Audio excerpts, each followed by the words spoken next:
Everybody, आज की ये वीडियो जो है बड़ी अहम होने जा रही है क्योंकि इस वीडियो में आपको 10 इडियोमेटिक फ्रेजल वर्ब पढ़ाऊंगा, उनका उर्दू मतलब भी दूंगा, इंग्लिश मतलब भी दूंगा, लेकिन उसके बाद जो उसकी एग्जांपल होगी वही क्लियर करेगी। क्योंकि मैंने आपसे पहले भी कहा, जब भी कोई वर्ड देखे पहले आप अगर आपको शौक है तो आप उसका उर्दू मतलब देखें, हो सकता है 20% क्लैरिटी हो। जब आप उसका इंग्लिश मतलब देखेंगे आपको हो सकता है 70% वो वर्ड क्लियर हो जाए, हो सकता है 50% आप क्लियर हो जाए, लेकिन जब आप उसके एग्जांपल देखेंगे तो 110% इट वुड बी क्लियर। तो हमारा सबसे जो पहला इडियोमेटिक फ्रेजल वर्ब है वो है रन आउट ऑफ। ये पूरा जब लिखा हो रन आउट ऑफ तो इसका उर्दू मतलब क्या होगा? इसका उर्दू मतलब होता है किसी चीज का खत्म हो जाना, और इसका इंग्लिश मतलब क्या होगा?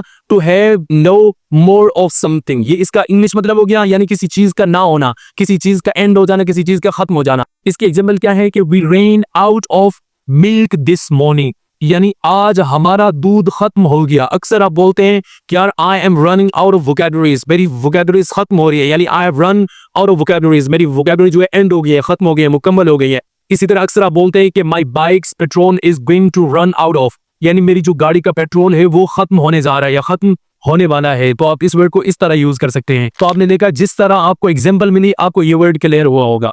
इसके बाद जो दूसरा हमारे पास आम वर्ड है वो है टर्न डाउन। टर्न डाउन, इसको कुछ लोग टर्न पढ़ देते हैं, टर्न टर्न नहीं, turn down. Turn down R को slightly you have to pronounce, पूरा नहीं करना कि टर्न या turn. No, this is not the way, this is a traditional way, एक बड़ा पैथेटिक वे है to say turn down. No, turn down, turn down, turn down. इसका उर्दू मतलब होता है इनकार करना। इंग्लिश मतलब देखेंगे मजीद क्लैरिटी, इंग्लिश मतलब है टू रिजेक्ट और रिफ्यूज समथिंग। लेकिन जो ही एग्जांपल देखेंगे इसकी क्लैरिटी। एग्जांपल क्या है कि she turn down the job offer, उसने जॉब ऑफर का इनकार कर दिया, रिफ्यूज कर दिया।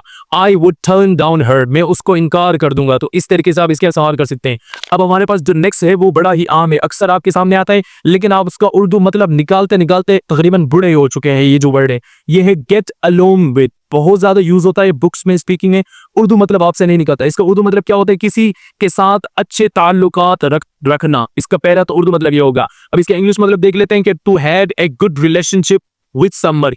जब आप इसके एग्जांपल देखेंगे तो आपको क्लैरिटी की। इसके एग्जांपल क्या है कि I get along with my colleagues, यानी मैं अपने जो कोलीग्स है उनसे अच्छे मेरे ताल्लुकात है, अच्छे ताल्लुकात है या अच्छे ताल्लुकात रखता हूं। आप दोनों बोल सकते हैं। तो ये भी बोल सकते हैं कि I have good relationship with my colleagues. तो इसकी जगह आप ये भी बोल सकते हैं कि I get along with my colleagues. अगर get along with my colleagues हो तो आप अचानक परेशान हो जाते हैं, इसकी क्या मतलब होगा कि मैं उनके साथ चलता हूं, उनके साथ कैसे? नो, गेट अलोंग विद यानी किसी से अच्छे ताल्लुकात होना। इसके बाद जो हमारे पास फ्रेजल वर्ब है वो बड़ा ही आम है, वो है ब्रिंग अप।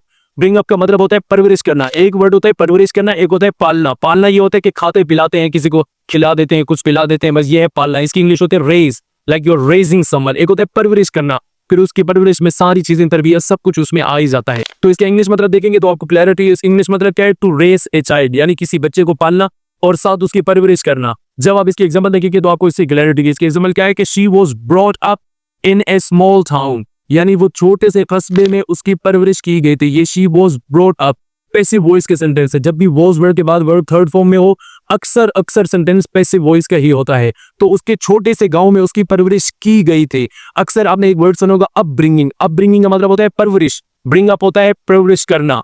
इस तरीके से आप इसका इस्तेमाल कर सकते हैं। इसके बाद जो हमारे पास इडियोमेटिक वर्ब है ये भी बड़ा आम है। वैसे आम तो सारे हैं लेकिन ये ज्यादा आपकी स्पीकिंग में यूज होते हैं। ये हमारे पास है बैक आउट। बैक आउट का उर्दू मतलब क्या होता है? वादे से मुकरना या वादे से पीछे हट जाना। जब आप इसके इंग्लिश मतलब देखेंगे मजीद क्लैरिटी की, इंग्लिश मतलब क्या होगी? To withdraw from an agreement, कोई भी एग्रीमेंट उससे निकल जाना, उससे पीछे हट जाना। एग्जाम्पल से मजीद क्लैरिटी। एग्जाम्पल क्या है कि he backed out of the deal at the last minute, यानी आखिरी मिनट पर, आखिरी लम्हे में वो जो है अपनी डील से मुकर गया, उससे पीछे हो गया। तो इस तरीके से आप इसका इस्तेमाल कर सकते हैं। के बाद जो हमारे पास है वो भी बड़ा आम है। अगर आप देखें hold on, hold on, hold on का मतलब होता है इंतजार करना। अक्सर आप कहते हैं please hold on, please call back. अगर आप बात करें तो प्लीज होल्ड ऑन, इंतजार करें। तो होल्ड ऑन, वैसे अगर सिर्फ होल्ड हो तो इसका मतलब होता है थामना। होल्ड ऑन इंतजार करना। तो अगर मैं इसके इंग्लिश मतलब की बात करूं टू वेट, वैसे इसका बिल्कुल इससे अलग भी मतलब है, यानी हिम्मत करना, वो भी है। तो यहाँ पर ये जो मैं आपको मतलब बता रहा हूँ, यहाँ सिर्फ टू वेट इंतजार करना। एग्जाम्पल क्या है कि hold on, I will be back, I will be right back. इंतजार करो, मैं बस अभी अभी आया, बिल्कुल अभी आया। इस तरीके से आप इसका इस्तेमाल कर सकते हैं। इसकी एक और एग्जाम्पल भी है कि just hold on, things will get better. बस हिम्मत रखो, हिम्मत करो। मैंने आपसे कहा कि इसके दूसरा मतलब हिम्मत रखना भी होता है। हिम्मत रखो, हिम्मत करो, चीजें बहुत जल्द सही हो जाएंगी। इसी तरीके से आप इन सब वर्ड्स का इस्तेमाल कर सकते हैं। अब आपने मुझे एक मशवरा देना है, अगर आपको इस तरह की वीडियोस आपके लिए फायदेमंद है तो मुझे आपने कमेंट में बताना है कि इस तरह की मैं और वीडियोस क्रिएट करूं। अगर नहीं है तो आई वुड जस्ट स्टॉप।